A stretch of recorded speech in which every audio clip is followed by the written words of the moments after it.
Hi guys, this is Yashwant. Welcome to RK vlogs. మేమైతే ఈరోజు రెడ్డమ్మకొండ తల్లి టెంపుల్కి అయితే వెళ్ళాము. ఈ టెంపుల్ లొకేషన్ వచ్చి మదనపల్లి నుండి రాయచోటికి వెళ్ళే రూట్లో గుర్రంకొండ దగ్గర అయితే ఈ టెంపుల్ అయితే ఉంటుంది.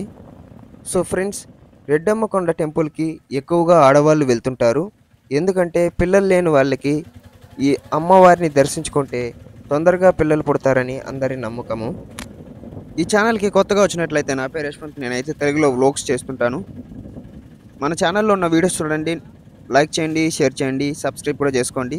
మేము ఈ టెంపుల్కి కందూరు దగ్గర అయితే బయలుదేరినాం. కందూరు నుంచి నిమ్మలపల్లి రూట్లో వాయిల్పాడు చేరుకున్నాం. వాయిల్పాడు నుంచి గుర్రంకొండకి. మన గుర్రంకొండలో ఉన్నదే రెడ్డమ్మకొండ. గుర్రంకొండ నుంచి జస్ట్ 2 కిలోమీటర్స్ అయితే ఉంటుంది. అదే కాదు, గుర్రంకొండలో మీరు ఎదురుగా చూస్తున్నారు కదా, గుర్రంకొండ ఫోర్ట్ కూడా ఉంటుంది. పూర్వం రాజులు అయితే నిర్మించారు. ఈ ఫోర్ట్ బ్లాగ్ కూడా చేద్దాం అనుకున్నాను, కానీ టైం కుదరలేదు. ఈ కొండకు మాత్రమే వెళ్ళాము. అయినా ఈ ఫోర్ట్ మాత్రం చాలా అద్భుతంగా అయితే నిర్మించారు. మీరు చూస్తున్నారు కదా, ఇదే గుర్రంకొండ టౌన్. మదనపల్లి నుంచి రాజోటికి వెళ్ళే రహదారి ఇదే. గైస్, మనం ఇప్పుడు రెడ్డమ్మ తల్లి హిస్టరీ అయితే తెలుసుకోబోతున్నాం. నాకు కొంచెం తెలుసు హిస్టరీ. నేను కూడా పెద్దవాళ్ళని అడిగి తెలుసుకున్నాను. సో మీకు నేను దాని గురించి చెప్పబోతున్నాను, నాకు తెలిసింది. ఈ గుర్రంకొండ దగ్గర రెడ్డమ్మ కొండ అయితే ఉంటుంది. ఆ కొండలోనే రెడ్డమ్మ తల్లి నిలిచారు. పూర్వం అమ్మవారి మీదకు శత్రువులు అయితే వచ్చారంట. ఎందుకంటే ఆమె చాలా అందంగా ఉంటుందంట. సో ఆమె మీదకైతే శత్రువులు వచ్చారంట. సో రెడ్డమ్మ తల్లిని తరుముకుంటూ ఈ కొండ దగ్గరికి అయితే తరుముకుంటూ వచ్చారంట.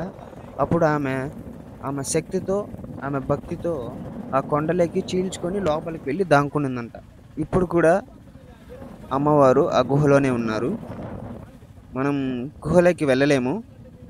రాను చిన్నదైపోతుంది. స్టార్టింగ్లో కేవ్ పెద్దగా ఉంటుంది, ఎంట్రన్స్. లోపలికి వెళ్ళగా ఎంట్రన్స్ అనేది చిన్నగా అయిపోతుంది, ద్వారం ఉండదు. సో గైస్, మీరు ఇప్పుడు చూడండి ఈ టెంపుల్ ఎలా ఉంటుందో. ఈ టెంపుల్ని కొత్తగా అయితే నిర్మిస్తున్నారు.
ఇక్కడ చూస్తున్నారు కదా, చూడండి ఇక్కడ రావ చెట్టు. ఇప్పుడు చూడండి, ఇక్కడ కేవు చూడండి. ఆలయాన్ని కూడా నిర్మిస్తున్నారు. ప్రస్తుతానికైతే ఇక్కడ ఉన్న పక్కన గుడిలో అయితే అమ్మవారి శిలని విగ్రహ ప్రతిష్ఠ చేసి పూజలు అయితే నిర్వహిస్తున్నారు. ఇక్కడ చూడండి, రావ చెట్టుకి ముడుపులు కూడా కట్టారు. తమ కోరికలు నెరవేరాలని అమ్మవారికి ముడుపులు కూడా కట్టారు. ఇదే ఆ కొండ. చూడండి గుండె ఎంత పెద్దదో. సో ఫ్రెండ్స్, మీరు చూస్తున్నారు కదా అమ్మవారి ఆలయం. ఇక్కడ ఎటు చూసినా కొండలే ఉంటాయి. సో ఫ్రెండ్స్, ఈ వీడియో మీకు నచ్చినట్లయితే లైక్ చేయండి, షేర్ చేయండి, వీలైతే సబ్స్క్రైబ్ చేయడం మర్చిపోకండి. మీకు ఈ వీడియో నచ్చిందని అనుకుంటున్నాను. ఈ వీడియోకి 100 లైక్లు టార్గెట్ పెడుతున్నాను.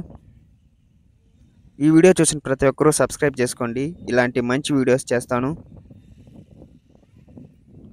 సో ఫ్రెండ్స్, నెక్స్ట్ వీడియోతో అయితే కలుసుకుందాం. బాయ్.